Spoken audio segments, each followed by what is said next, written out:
Assalamualaikum dan salam sejahtera. Sinar PM 25 Mac bersama saya Hazam Mokhtar. Perdana Menteri Tan Sri Muhyiddin Yassin mengingatkan rakyat supaya tidak perlu melakukan pergerakan panik susulan keputusan kerajaan melanjutkan tempoh Perintah Kawalan Pergerakan sehingga 14 April ini. Beliau berkata rakyat yang masih berada di kampung atau asrama ketika ini dinasihatkan terus kekal di lokasi masing-masing sepanjang tempoh PKP berkuat kuasa. Beliau juga menegaskan rakyat tidak perlu menambah bekalan makanan secara drastik kerana ianya masih mencukupi untuk semua. Sementara itu, Malaysia mencatatkan satu lagi kematian berkaitan COVID-19 hari ini di Muar Johor menjadikan jumlah keseluruhan kes kematian akibat wabak tersebut mencecah 17 setakat ini. Ketua Pengarah Kesihatan Datuk Dr. Nur Hisham Abdullah berkata kes berkenaan merupakan kes ke-1251 iaitu seorang warga negara Malaysia berusia 66 tahun dan menghidap beberapa penyakit kronik. Ketua Polis Negara Tan Sri Abdul Hamid Badur memberi amaran kepada individu yang gagal mematuhi Perintah Kawalan Pergerakan yang berkemungkinan akan dipenjarakan. Dalam satu temu bual, beliau berkata sehingga kini PDRM menangkap 107 orang yang gagal mengikut perintah berkenaan sepanjang tempoh berkuat kuasa sejak 18 Mac lalu. Abdul Hamid juga memaklumkan peratus rakyat yang patuh terhadap perintah itu kini mencecah 92% dan kadar jenayah juga menurun sebanyak 70%. Menerusi usaha pihak berkuasa untuk mengesan jemaah tabligh yang terlibat dalam perhimpunan di Masjid Seri Petaling bulan lalu, Abdul Hamid berkata pasukan petugas polis dengan dibantu Kementerian Kesihatan Malaysia telah mengenal pasti jumlah bilangan peserta seramai 10,000 orang.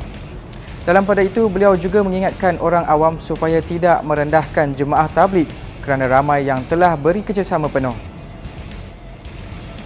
Susulan lanjutan Perintah Kawalan Pergerakan yang diumumkan oleh Perdana Menteri Tan Sri Muhyiddin Yassin hari ini, PDRM sedia mengerahkan 18,000 anggota simpanannya untuk bertugas.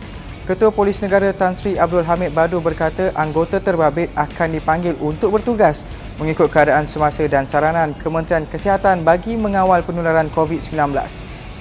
Menurutnya, seramai 18,000 anggota simpanan akan dikerah berbanding 42,000 anggota yang sedang bertugas setiap hari.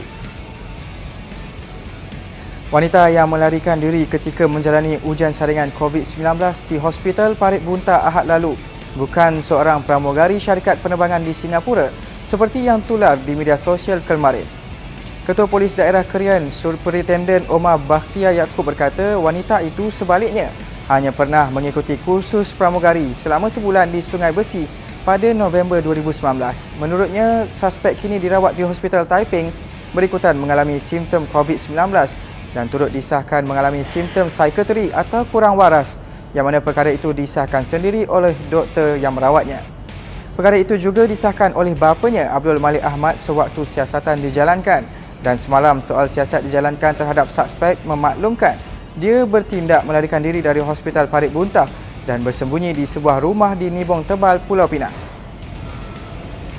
Dalam menghadapi situasi getir angkara COVID-19, Sinar Harian hari ini meneruskan usaha bagi membantu petugas barisan hadapan dengan mengedarkan 1,000 alat pelindungan peribadi dan 100 botol hand sanitizer ke klinik kesihatan.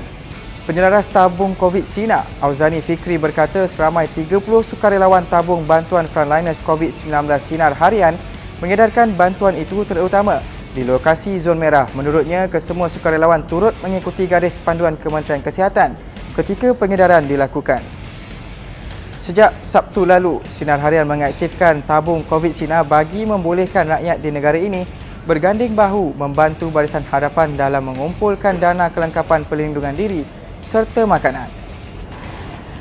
Buat anda yang ingin membantu, sumbangan boleh disalurkan ke akaun tabung bantuan frontliners COVID-19 Sinar Harian yang tertera di paparan skrin anda. Teruskan bersama Sinar Harian di www.sinarharian.com.my atau layari Facebook, Instagram serta YouTube Sinar Harian bagi mendapatkan perkembangan mengenai isu-isu semasa dalam serta luar negara.